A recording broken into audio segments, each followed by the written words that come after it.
Le 24 février 2022, Vladimir Poutine décidait d'envahir l'Ukraine en lançant son opération spéciale.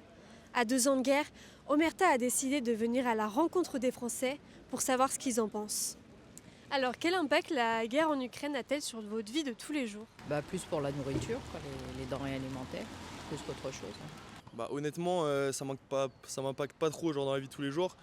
Mais après, c'est sûr que ce qui se passe et tout, c'est grave. Ça, faut dire les choses, il y a beaucoup de morts, mais il n'y a pas beaucoup d'informations, je trouve. Avant, quand ça a commencé, on avait énormément. Mais je veux dire que là, on n'entend plus parler du coup avec Israël-Palestine. Je trouve que c'est un peu dommage quand même parce qu'il y a énormément de morts et il y a beaucoup de familles du coup qui sont niquées à cause de ça. Mais en soi, ça m'impacte pas dans la vie de tous les jours. Honnêtement, je vois pas. Au quotidien, je sais pas. J'ai pas. Ça change rien, je travaille pas, donc je suis retraitée, tout ça, je vais pas à l'étranger, donc je sais pas. Et du coup, quel impact ça a, l'Ukraine, sur votre vie de tous les jours ?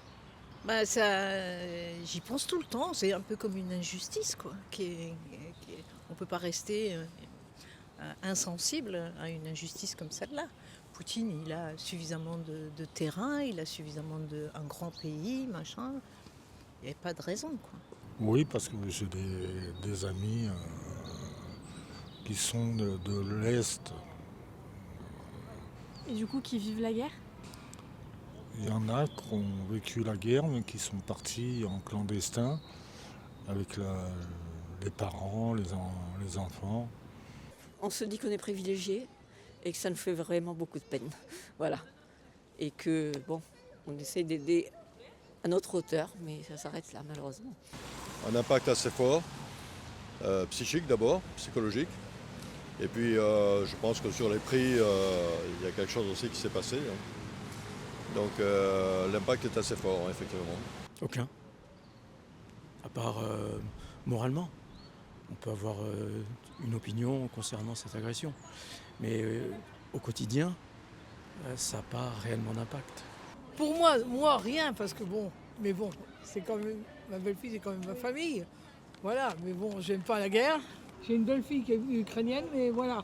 Et ça fait combien de temps qu'elle peut pas aller voir ses parents ? Ça fait 2 ans. Et eux, du coup, ils ont peur Non, parce que ils ont des personnes âgées comme moi, donc comme ils disent, non, ça va.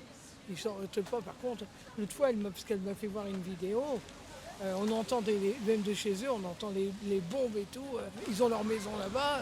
Comme elle dit, si on s'en va, ils risquent de récupérer notre maison. Je sais pas, après de l'argent, je suis moins d'accord parce qu'après on a quand même nos problèmes dans notre pays. Donc faut voir, mais je pense que l'armement c'est bien. Après c'est très cher du coup de l'armement, du coup ça vient au même je pense. On devrait plus les aider à faire la guerre que les financer, après on sait pas où elle va l'argent. Je trouve ça mieux quand même. Il y a d'autres combats. Il y a autre chose à faire, il faut donner à bouffer. Moi j'ai vécu 1 an dans la rue. Donc est-ce que vous pensez que Emmanuel Macron devrait plutôt aider le peuple français financièrement plutôt qu'aller aider le peuple ukrainien, ou non, c'est 2 combats différents ? Ouais, il doit aider les deux. Et est-ce que vous pensez que la France devrait continuer à financer la guerre en Ukraine ? Tout à fait. Je ne connais pas trop les intérêts qu'a la France avec l'Ukraine, mais je sais qu'elle en a beaucoup avec la Russie. La plus grosse usine de gaz est en Russie et elle appartient à Total. On va dire c'est le devoir de l'Europe. Oui, bien sûr, elle doit continuer, bien sûr. Pareil pour les armes, il faudrait continuer à en fournir ? Pareil pour les armes, oui. Est-ce qu'on devrait fournir plus d'armes, nous, la France, à l'Ukraine ? L'Europe, je pense oui, parce que j'ai vu que les États-Unis ils ont arrêté de fournir des armes. Du coup, ils sont un peu dans la merde là. Et du coup, je pense que l'Europe devrait faire un peu plus. Parce que sinon, je pense que la Russie va s'emparer de l'Ukraine et c'est pas ça qu'on veut, je pense. Donc, je pense que l'Europe, pas la France. Je dirais pas la France tout seul, mais l'Europe en globalité, ouais. Pour les armes également, parce que sinon ils vont pas s'en sortir, je pense. Je ne sais pas si ça se résoudra en livraison d'armes.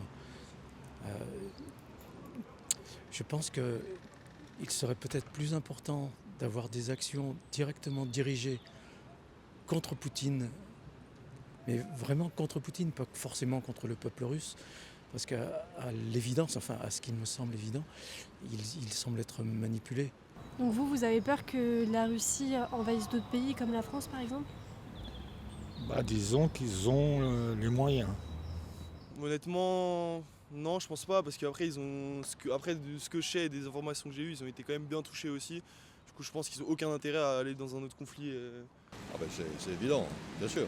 Ah, vous pensez que... Ah oui, ils vont continuer. Peut-être pas la France tout de suite, mais les pays baltes, c'est sûr, ils vont continuer. Hein. Oh, je pense pas, moi je pense pas, je pense pas quand même, mais bon. Si la chose devait se produire, ce qui n'est pas impossible dans l'absolu, je pense qu'il y aurait un soulèvement général des populations. Je pense qu'ils en seraient capables. Mais bon, Mais on va rester positif. Je pense que c'est Poutine qui doit partir. Hein. Une fois que Poutine sera parti, il y a quand même des Russes qui sont censés, hein, qui pourront renverser la situation. Hein. Et dernière question, bon ça fait un peu question people, mais Poutine ou Zelensky? Et pour quelle raison? Moi, j'irai ni l'un ni l'autre, donc c'est mal parti. Non, ce que fait Zelensky, il défend son pays, il le fait bien. Mais il y a quand même tout un système de corruption qui gangrène le pays, donc ça, c'est pas terrible. Et Poutine, n'en parlons même pas, quoi. Lui, il est hors catégorie, quoi. Je préfère Zelensky. Parce qu'il est dans la position d'attaquer, il se défend, alors que Poutine n'a qu'une idée en tête, c'est reconstituer l'empire tsariste. Zelensky. Je trouve que ils sont un peu fait agresser pour rien. Bon, après, je n'ai pas trop le contexte historique, mais enfin, attaquer un pays, c'est jamais défendable. Je ne connais pas bien Zelensky. En revanche, on sait de quoi est capable Poutine. Alors j'aurais tendance à aller vers Zelensky, mais ça demanderait aussi que j'approfondisse un peu mes connaissances sur le personnage. D'après une récente enquête de l'IFOP pour la Fondation Jean Jaurès, 58% des Français conservent une bonne opinion de l'Ukraine. C'est ce que révèlent les différents témoignages que nous avons récoltés pendant notre micro-trottoir. Vous pouvez retrouver notre documentaire sur la guerre en Ukraine sur notre application Omerta, ainsi que notre magazine dans tous les kiosques et sur notre site internet.